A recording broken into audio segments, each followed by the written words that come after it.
Thank you, Prof. Chong, for the kind introduction. Bismillahirrahmanirrahim. Assalamualaikum warahmatullahi wabarakatuh. And a very good afternoon.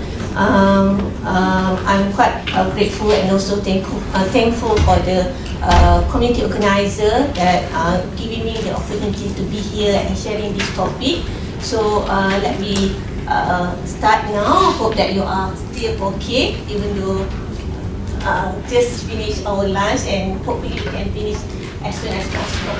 Right. So the topic that given to me is on the future directions of the medical nutrition therapy in cancer care, and I think we already have a thought about MNT or medical nutrition therapy has been shared by Betty. Betty, one of the first batch in UPM in the dietetic program. Happy to be to see her with her kind achievement. Right. So as an introduction, I think MNT basically has been shared with you in the first talk by the Betty. This is more into an evidence-based approach that translates the scientific information, which is towards nutrition, health, and also disease. And the MNT is also developed to be more individualized, which mean to manage the medical conditions and also to promote the health of the patient. And basically MNT have been developed in decades in the medical research, which is a relationship between the diet, nutrition, and also in health account. Right. So the terms or the development of MNT have been developed in 1994 by the Academy of Nutrition and Dietetics, and also this credential food and nutrition professional in US. And we know that MNT have been used worldwide and also in local setting, especially by the dietitian. And conducted the MNT specifically in hospital, in outpatient clinic, and also as a telehealth program. So basically what the dietitian do in using the MNT, which is number one, the dietitian will translate the scientific information consists of the nutrition, health, and disease into the practical guidelines, and also to enable the individuals to obtain the nutrients and also make the appropriate lifestyle and food choices. And this is not only to ensure the provisions of safe and nutritious support, but also to manage the disease condition.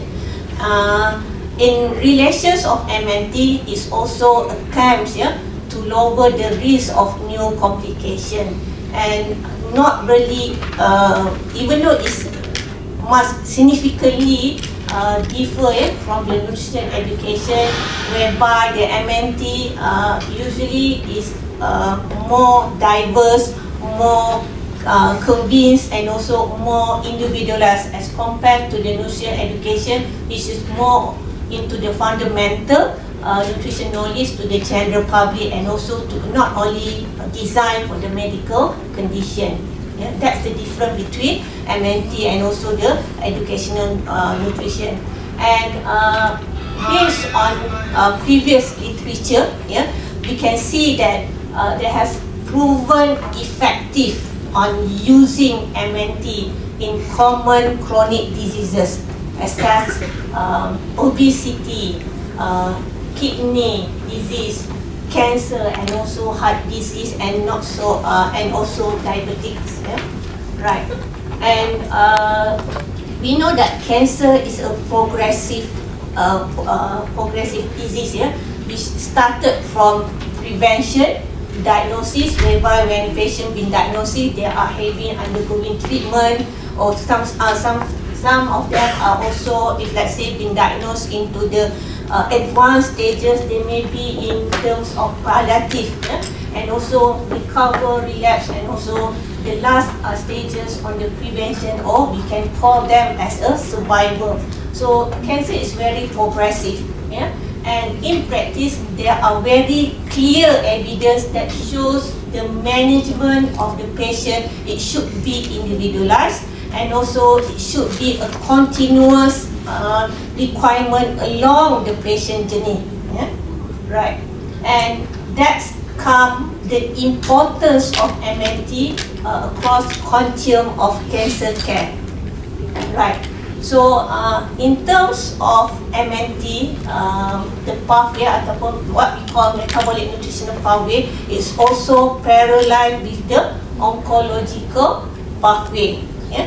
Which is number one, we can see that in oncologic pathway we also have disease stages, and it's parallel or in line with our nutrition care process or metabolic nutrition pathway, where we indeed to have nutritious screening and assessment, and after that when we have screening and assess the patient, we also started with the intervention which is tailored with the patient. And this is also aligned with the oncological pathway, where the second step is the first line of therapy, which consists of any treatment, whether chemotherapy, surgical, radiotherapy and so on.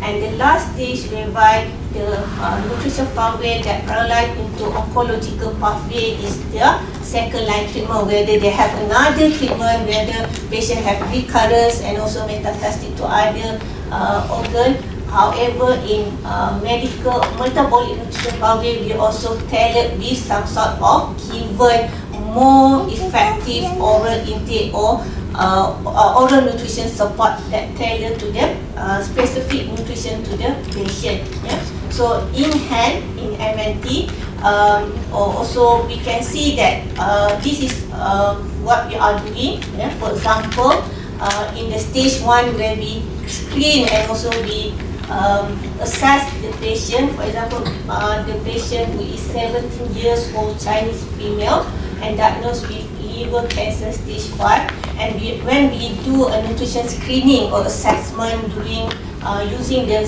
subjective global assessment, and we found that the patient is a grade B. It seems that patient is malnourished. Yeah? Right.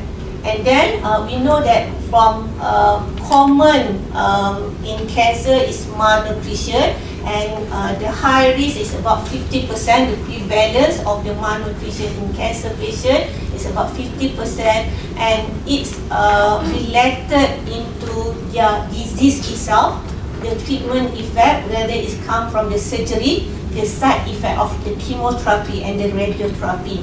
Yeah?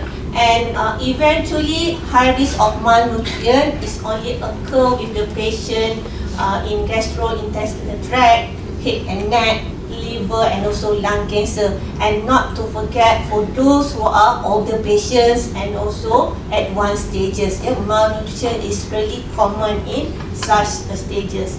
And for this patient, she is currently undergoing induction chemotherapy, and she complained of loss of appetite, unable to tolerate usual portion due to early startup and also the fatigue. Yeah? So in hence, we know that when patient have been assessed and screening and also undergoing treatment, so the impact of cancer treatment usually, if let's say from the previous literature, you can see that about 50% of patients are being reported have a reduction in energy since beginning of the treatment. Yeah? And also 40% of them are having decreased appetite since starting the treatment, and also 31 of patients reported increased thirst. And not to forget, they also have some sort of significantly increased test sensitivity, especially in salty, which is 60%, and bitter taste, which is 11%, and they are more prone to sensitivity of smell. Yeah? And even in one of the literature review, which is being conducted in multi-center study, it shows that 43% of the hospitalized patients did not receive any nutrition support. Yeah? So that's it will become more severe or become malnutrition. Yeah? Right. So in hence, yeah, paralyzed of the oncologic pathway and also paralyzed with the metabolic nutrition pathway. That's why we are needed the essential of MNT guidelines, which the goal of the MNT is to initiate the nutrition management, and the second line whereby we are implemented the nutritional intervention, and the stage 3 whereby we are looking into the nutritional strategies which tailor to the various stages of the cancer and also the treatment type, which is we are more into the specific nutrition for the patient. And all of the guideline or all the goods that we use in the MNT, it should be follow the current clinical practice recommendations and also the guideline for make sure that patient have a good quality of life. Yeah. So in terms of that, yeah, some of the literature said that the nutrition therapy not only but it should be prioritized in the first line in treatment for cancer, and it should be comparable with other treatments such as surgery, radiotherapy and chemotherapy. And also this MNT also can be addressing especially for those who are having sarcopenia and also cachexia. And this can be giving the patient an adequate nutrition support as a remaining of the primary intervention. So as for this, MNT is an essential part of the cancer care, which is it combines the nutrition counseling with a specific diet plan. Yeah, and looking into the cancer care, yeah, most of the oncologists, and in fact from the literature, said that showing that they are looking into the personalized therapeutic strategy. However, in the clinical aspect guideline is also the highlight the need of early nutritional risk identifications, assessment and also intervention, specifically in the dietary advice, the medical nutrition therapy, which is when the patient have inadequate oral intake. In terms of MNT, not only a dietitian is one showman individual to in the cancer care journey, but we also need a multidisciplinary team approach. Yeah? Right. So in one of the research said that the multidisciplinary team is the characters of the collaboration, not only dietitian, but we also have oncologists, MO, psychologists, pharmacy, and so on. Yeah? So this is the main primary aim whereby we want to enhance the treatment efficacy and the patient care. And the multidisciplinary team has been recommended as a key part of the breast care, cancer care for about more than 25 years. Yeah?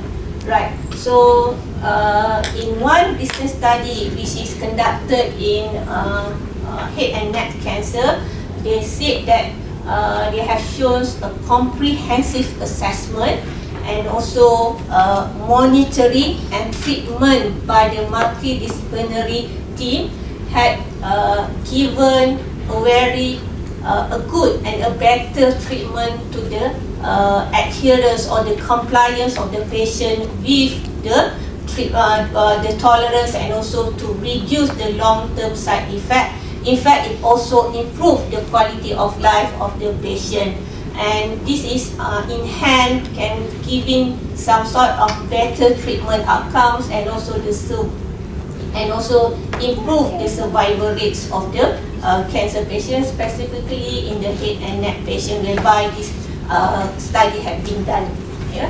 So as a conclusion, yeah, number one, whereby we need to evaluate and also monitor nutrition status of the patient, which is one of 5 that we need to do in our practice. And also from diagnosis onward, we need to make the patient individual plan. Yeah? That's also a very treatment approach. and also the close collaboration between the expert to make sure that we have essential on the modern cancer treatment. And then the last one, we know that cancer is a progressive disease, and MNT also can be part of the cancer care that's essential to improve our patient outcome, enhance their quality of life, and also to mitigated the treatment-related side effect. That's all. Thank you.